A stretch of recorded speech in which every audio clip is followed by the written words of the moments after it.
First, let me introduce Professor Madhu Kullad, who is leading the team of experts. She's an emeritus scientist with the ICMR India and a senior professor at PGI.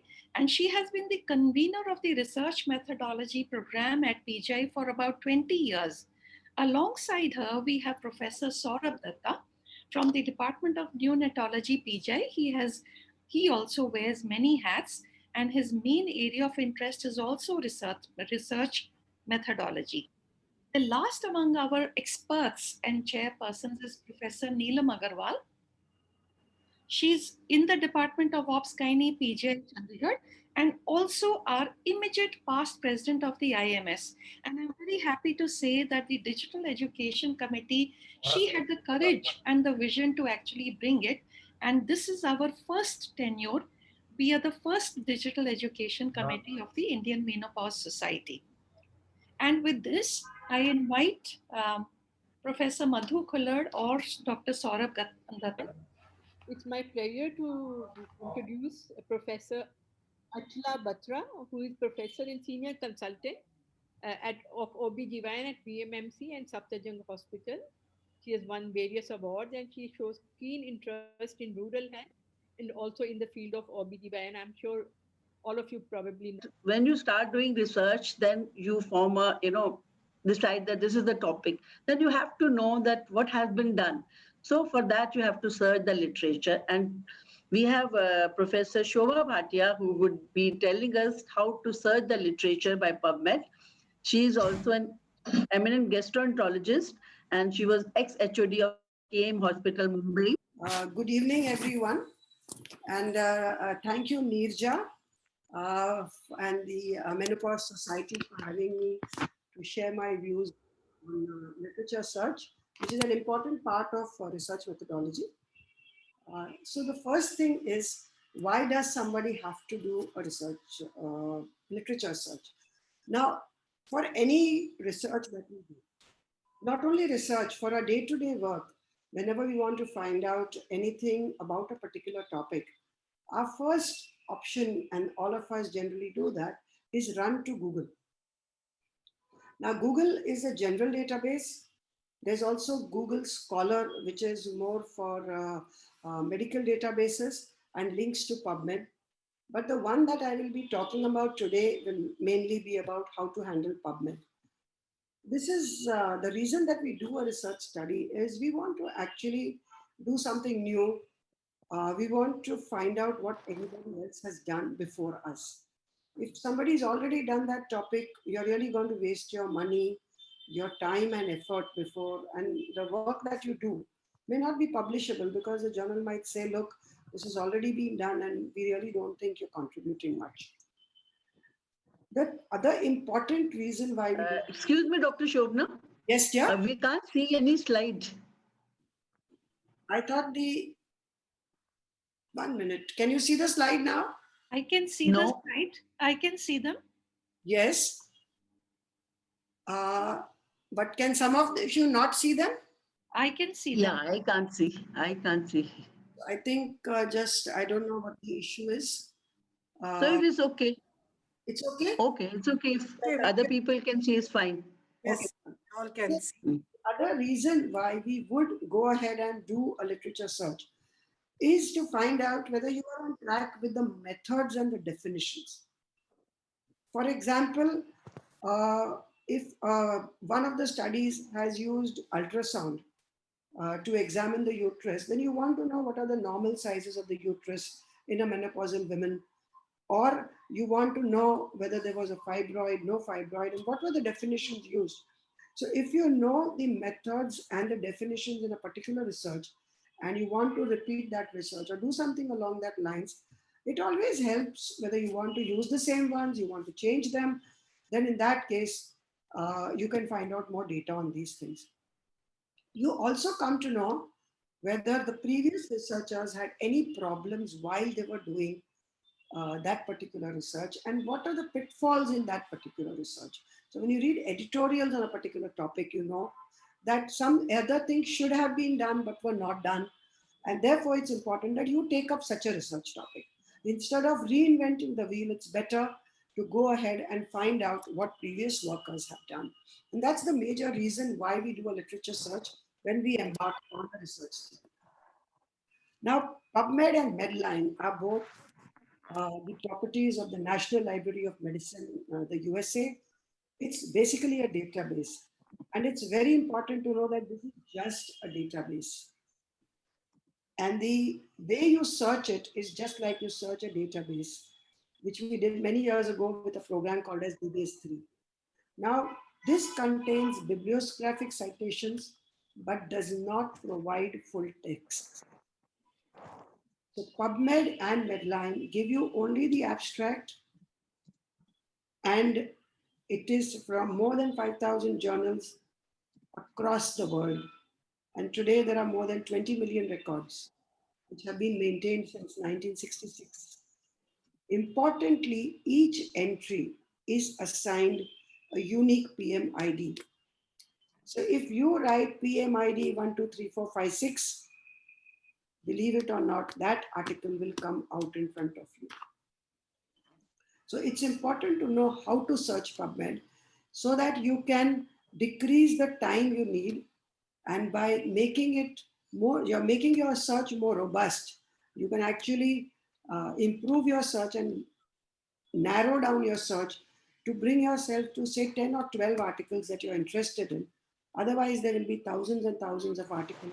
You'll just be wasting your time looking at articles. You don't want to go through 1,000 articles when you're interested only in 4 of them.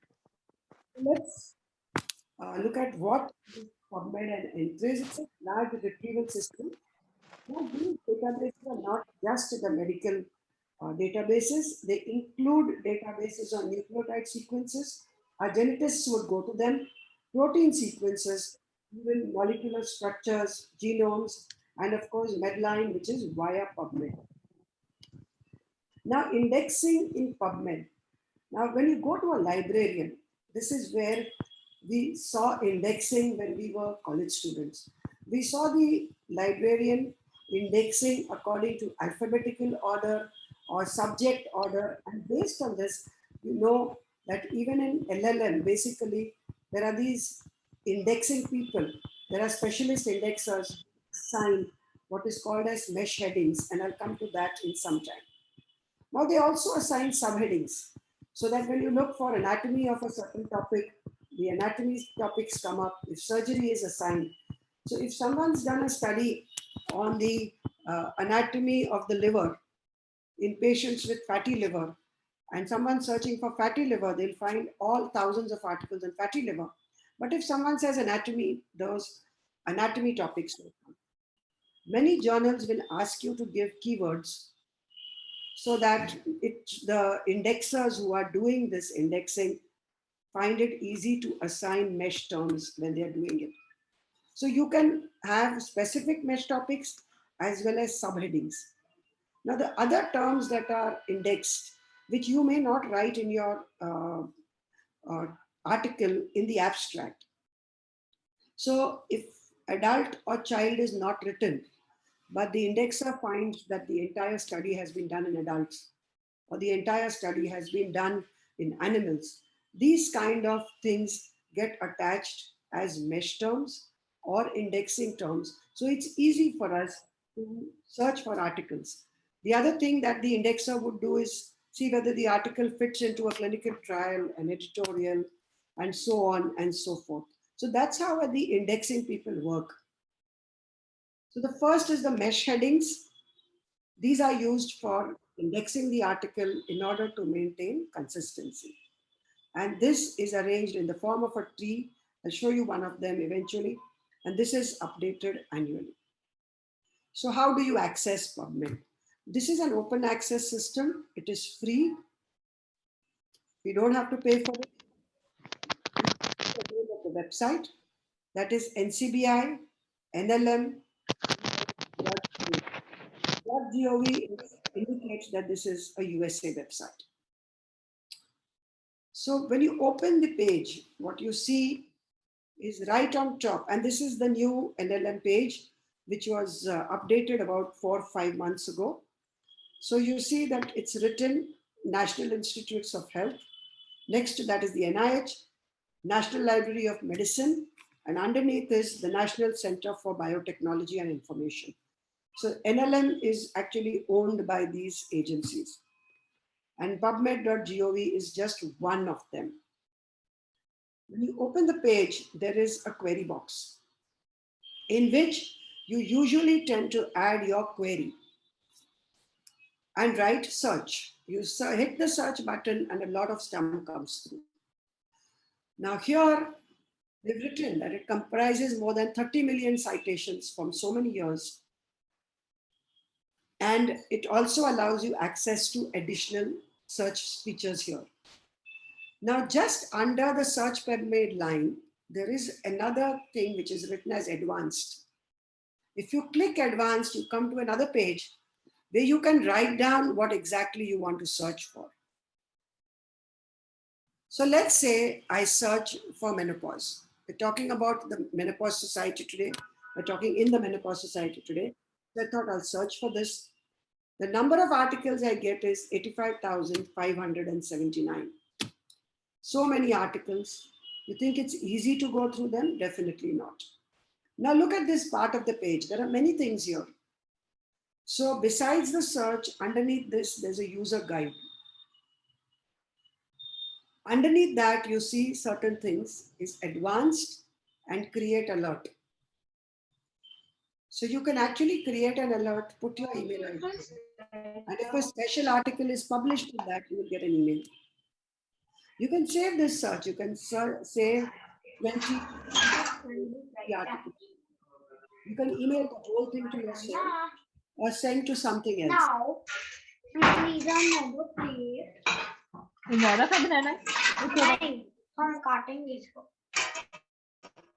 Second is these.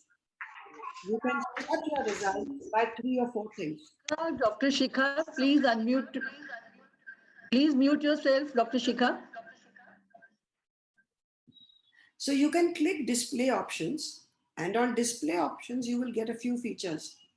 So the most easy one to do is to say you display according to the most recent. So you want to know what happened in 2021 or 2020. Those are the ones that will display first, or the best match.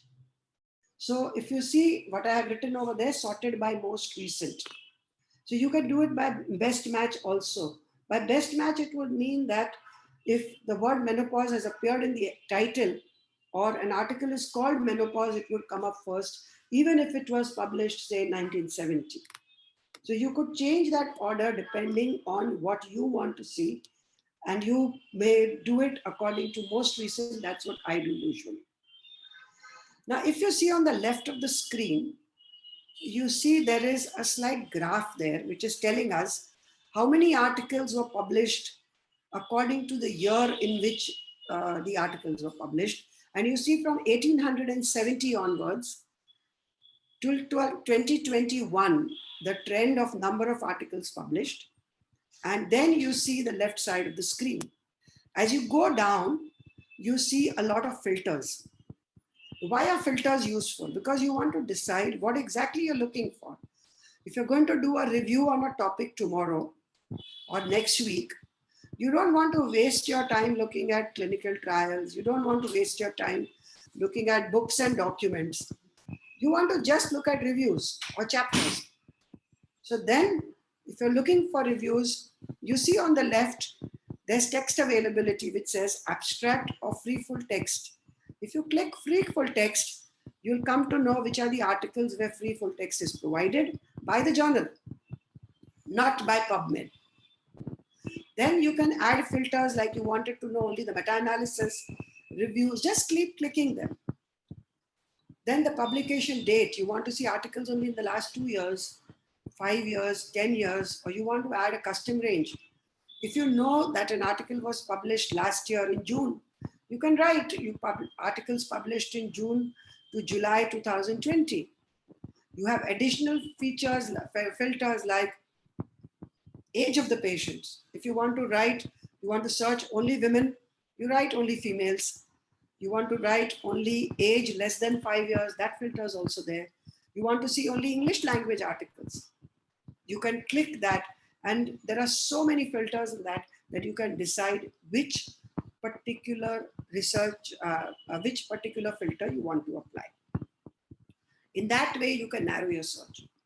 Now, as you go through the first page of PubMed, before you start searching, I want to talk about MESH, that's why I came here. You come down that page and what you see is 4 main titles here. One is Learn. This is very useful. You want to learn about PubMed, FAQs and user guide. There's a video tutorial there for anyone who wants to learn it. It's a little tedious, but yes, if you want to do good research and do it only once in your lifetime, you don't have to do it again and again. You want to do an advanced search, it will help you in advanced search. There's something called as a single citation matcher.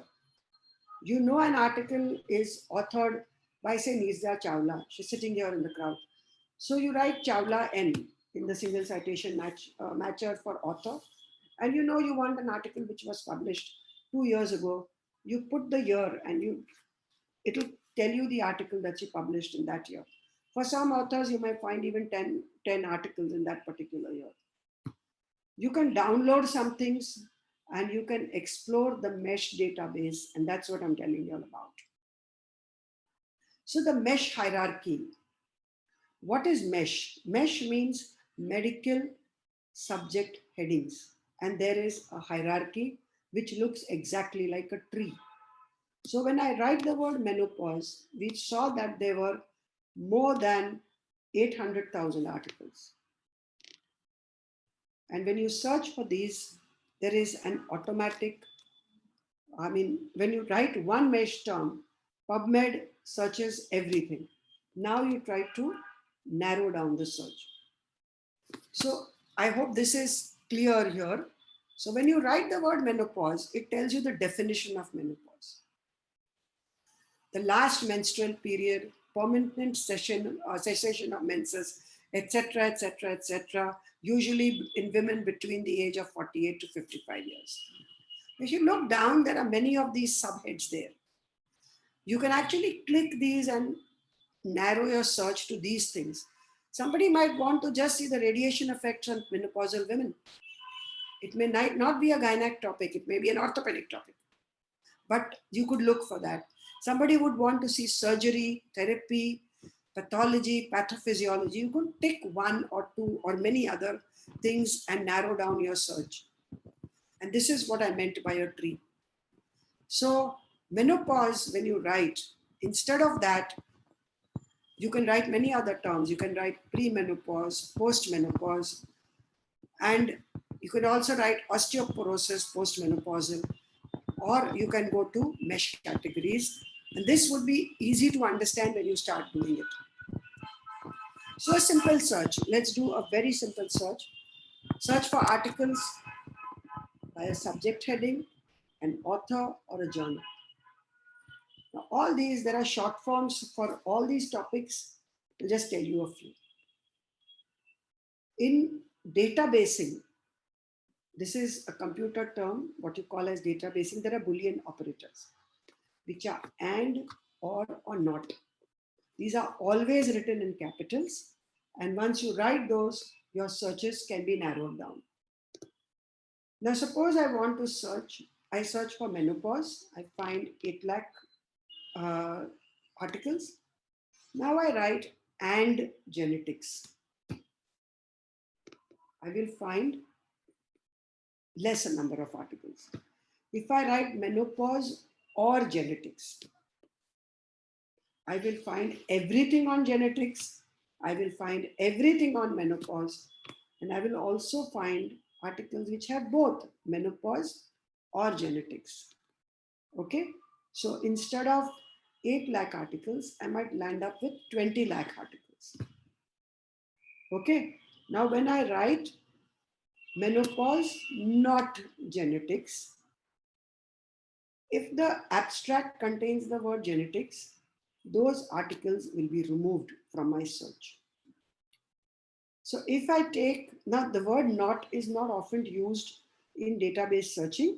It's usually used for something else like not English language or something like that. But it's not used for medical terms. So let's say if I wrote only menopause, I got 8 lakh articles. I wrote menopause and genetics, and I got 8,192 articles. So then I can concentrate on genetics.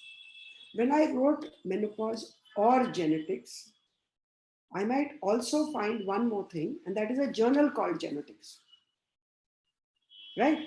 So that might actually increase the number of searches. Anything that is published in that journal, irrespective of whether it is related to menopause or not, would appear in that search list. And you have so many articles to go through, it's very confusing. So combined search on two concepts. We said first is and or not. Okay, sorry, I forgot to change that to menopause. That was menopause and genetics. So I can now have more complex searches. I can have Chawla N and menopause or genetics. So if N Chawla anywhere in the world has written about genetics of say Duchenne's atrophy, it will still show up because I have not written menopause and genetics. I hope that concept is understood. What I'm looking at is menopause or genetics, which are two diverse topics. They're not related to each other at all. I wanted to know what is the genetics in menopause, but I wrote genetics or menopause. So any disease which has a genetic background will come up, and any disease which has genetic background and written by a Chawla and N will come up. Okay? Same thing we can do. We can write, this is supposed to be hysterectomy, sorry. I can write names of hormones and menopause. I can write names of hormones and menopause and hysterectomy. So you see how you narrow down your search by putting in 3 things.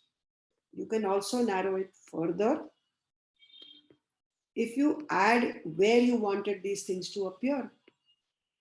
If you put in square brackets next to Chawla N as AU, which means author. Now here it's obvious that this would be an author. But let's say genetics. I wanted to search Journal of Genetics. Then into brackets, I can write JOUR, and the journal genetics only and only will be searched. Articles on genetics which appear in any other journal will not be seen. I might want to write that I want to see the word estrogen in the title. Okay. The problem with the word estrogen is that it is spelled in 2 ways across the world. The British spell it with OE, the Americans spell it with only E. Okay, and every journal has their rules. So here's where the problem, that's why you try to do what is called as truncation and quotes. Instead of writing the whole word tuberculosis, which may mean tuberculoma, tuberculosis, everything, you can put tuberc and add a star. And that would give you everything on tuberculosis. Okay. Hopefully there are no other tubercle words in the body. Otherwise you might get those also. Now, the other thing is further narrowing is by putting words into quotations. So if you write post-menopausal woman, usually the word woman is not used in the search because that's not going to be a complete search. So if you write post-menopausal osteoarthritis, if you put it into quotes, then these words will appear, the searches will appear as they are, and you'll restrict your search to everything that is related to osteoarthritis in postmenopausal women. Hopefully, the authors have used that term in their, either in the title or in the abstract, otherwise it will not search. So if somebody has written osteoarthritis in menopausal women is common, if you write postmenopausal osteoarthritis, that particular article will not be found. So be careful. Many authors write different things, But there are certain terminologies which are common. For example, hepatitis B virus, malignant hypertension, or cluster headache. These are common terminologies. And usually authors, when they write about topics, will write about them in a particular way. Now coming to limits. Limits are the filters I showed you, which were on the left side of the PubMed page. So you can write words in a specified field. I'll come to that. Publication type. Is it a full text, a full article? Is it a research article? Is it a review? Language, I told you all it's there as this. Whether the abstract is available. For example, an editorial usually does not have an abstract. So therefore, you will find that the abstract is not available and you're not interested if you want to actually see abstracts. You can write the date at publication. You can write entree date and publication date. You know today that a lot of articles get published early or for early view, but that's something that, publication date is the one that's more important there. You can decide about, you can write about age, gender, subsets, you want core clinical journals, cancer journals, etc. So you can have, when you limit your queries, you can come down from say 150,000 articles to straight down to 17 by saying that the particular word was in a title, it was a review article, it was the English journal, it was a core clinical journal, and the publication date was between 2004 and 2005. If you write that, you actually have to see very few articles when you're doing this. So history is something which is very important because you can go back to a previous search. When you display the first page of display, you can actually limit to whether you want to see 20 articles, 50 articles, and you have a send to option, which is very useful. This send to option, I find is very useful when I can mail the article to myself. The other thing is these tags I was telling you about. You can write down author as AU in brackets, entree date, language, major mesh topic, etc. Now suppose I want to do a search. DNA is the mesh heading, and Watson, which is the author, or Crick, and 1993, and you will know that there will be only one article which got the Nobel Prize on Watson and Crick's theory on the DNA. So if you have information, you can go such a detailed search. Otherwise, you can just write DNA, title, Watson, author, or Crick, author, and you will have the article in front of you. Clipboard is just your computer clipboard, where when you cut paste, it is you copy, you can place the selected articles, and you can see them in various formats. You can copy them, print them, or export them. So articles placed on the clipboard can then be copied to your Word files, and you can then retrieve from there because the PubMed link is usually internet link. You can click on that and go back to your page. You can send them to text format when you want to copy paste the references and you don't want to it's not difficult. It's useful for printing. Now you can also import it into other databases. You want to import it into EndNote. You want to import it into any database that you're going to use to do your reference management. You can do that either a text format or the bibliographic format. You can also save as a text file, that is TXT, which is opened by Word very easily.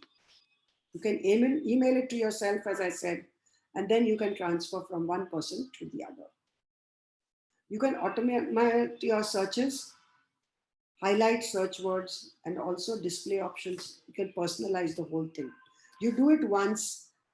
In fact, nowadays, you can create an account in PubMed, and then whatever you do is done automatically. You can go back to your past histories. You can go back and see that you searched something 4 days ago. You don't have to do the search again.